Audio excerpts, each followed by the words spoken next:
সব সময় একরকমভাবে পেঁয়াজকলি রান্না না করে এইভাবে রান্না করুন। ভাত রুটির সাথে দারুণ দারুণ লাগবে। নমস্কার বন্ধুরা, আমি শিপ্রাজ ফ্যামিলি ব্লগে সকলকে স্বাগত জানিয়ে আজ আমি চলে এলাম একটা রেসিপি নিয়ে। আজকে আমি পেঁয়াজকলির রেসিপি তৈরি করে দেখাচ্ছি। আপনারা দেখুন, আমার সাথে থাকুন। আর ভালো লাগলে আমার চ্যানেলটি ছোট্ট চ্যানেলটি সাবস্ক্রাইব করে আমার পাশে থাকবেন। তা দেখুন, আমি নিয়েছি পেঁয়াজকলি। আর পেঁয়াজকলির পিছনে যে শক্ত অংশটা থাকে সেটা কেটে বাদ দিয়েছি। দিয়ে সামান্য একটু লম্বা লম্বা করে পেঁয়াজকলি কেটে নিচ্ছি। দেখুন, ঠিক এভাবে কেটে নিয়েছি। আর এই পেঁয়াজকলির মাথায় যে ফুল থাকে সাদা সাদা, এগুলো আবার খুব বড় হয়েও ফোটে, কিন্তু এখন কুঁড়ি আছে। এগুলো আমি বাদ দিয়ে দিচ্ছি। এগুলো রান্না করার দরকার নেই। আপনারা অনেকেই হয়তো এটা জানেন। এবার আমি কেটে নিচ্ছি আলু। প্রথমে আলুর খোসা কেটে বাদ দিয়ে দিচ্ছি। দেখুন, আলুর খোসা কেটে বাদ দিয়ে দিয়েছি। এবারে একটা ছুরি নিয়ে আলুটা ঠিক এভাবে কেটে নিচ্ছি। আপনারা বটির সাহায্যেও কাটতে পারেন, তবে আমার হাতের কাছে ছুরি আছে, তাই ছুরির সাহায্যেই কেটে নিচ্ছি। প্রথম লম্বা লম্বা করে কেটে নিয়ে তারপর মাঝে মাঝে একটা করে কেটে নিচ্ছি, ডুমো ডুমো থাকবে। তারপর কেটে একদম সব কিছু রেডি করে নিলাম। একদম ধোয়াও হয়ে গেছে আমার। দেখুন, পেঁয়াজকলি আর আলু। এরপর আমি রান্নাটা বসাবো, তাহলে আপনারা আমার সাথে থাকুন। দেখুন, প্রথমে গ্যাস বার্নার জ্বালিয়ে দিলাম, দিয়ে বসিয়ে দিলাম কড়াই। তেল দিয়ে দিলাম। এবার তেলটা গরম হওয়ার অপেক্ষা। দেখুন, খুন্তির সাহায্যে ভালো করে তেলটা এদিক ওদিক করে নিলাম। নিয়ে দিয়ে দিচ্ছি পেঁয়াজকলি। প্রথমে আমি পেঁয়াজকলি সামান্য একটু ভেজে নেব।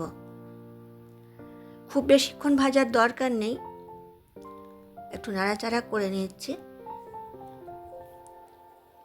এরপর পেঁয়াজকলিটা একটা পাত্র নিয়ে তুলে রাখছি। আর এই সিজনে তো পেঁয়াজকলি প্রচুর পাওয়া যাচ্ছে, তাই পেঁয়াজকলির এই রেসিপিটা আপনারা বানাবেন, ভীষণ ভালো লাগবে। দেখুন, কড়াইয়ে আমার তেল আছে প্রায় 3 চামচ। আর আমি সর্ষের তেলেই রান্নাটা করছি। এরপর তেলের মধ্যে দিয়ে দিচ্ছি যে আলু কেটে রেখেছিলাম সেই আলু। আর ফোড়ন কিছু দিলাম না। দেখুন, এবার আলুটা প্রথম নাড়াচাড়া করে নেব।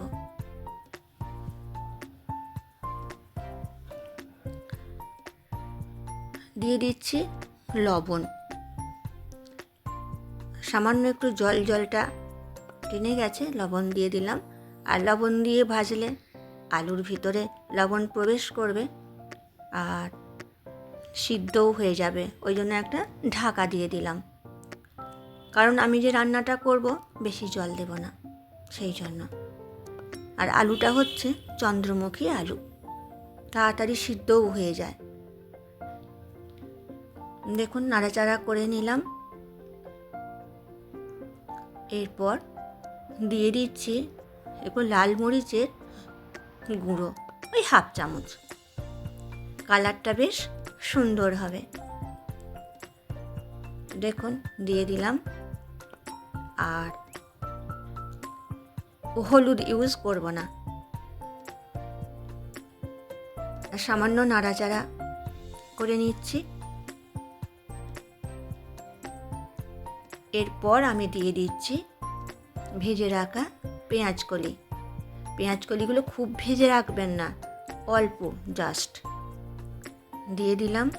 দিয়ে এবার নাড়াচাড়া করে নিচ্ছি।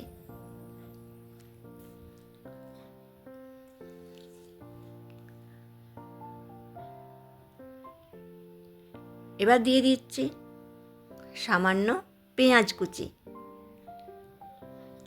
পেঁয়াজ কুচি দিয়ে আর একটু নাড়াচাড়া করে নিচ্ছি। দেখুন, আর পেঁয়াজ কুচিটা দিয়েছি তার কারণ টেস্ট খুব ভালো হবে, যার জন্য। এরপর আমি মশলাটা ঠিক করে নিই।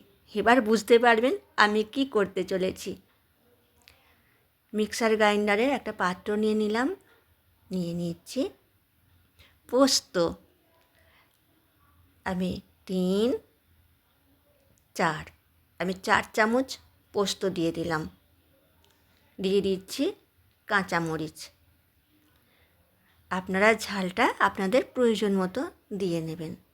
তবে ঝাল ঝাল অনেকেই তো পছন্দ করেন, আর বাড়িতে যদি ছোটো থাকে, মানে ছোট ছেলে, তারা তো ঝাল খেতে পারে না, তখন ঝালটা বুঝে দেবেন, কম দেবেন।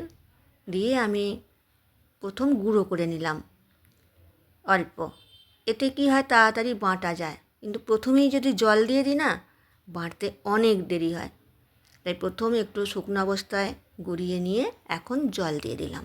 দিয়ে এরপর আর এক পাক ঘুরিয়ে নেব, তাহলেই হয়ে যাবে।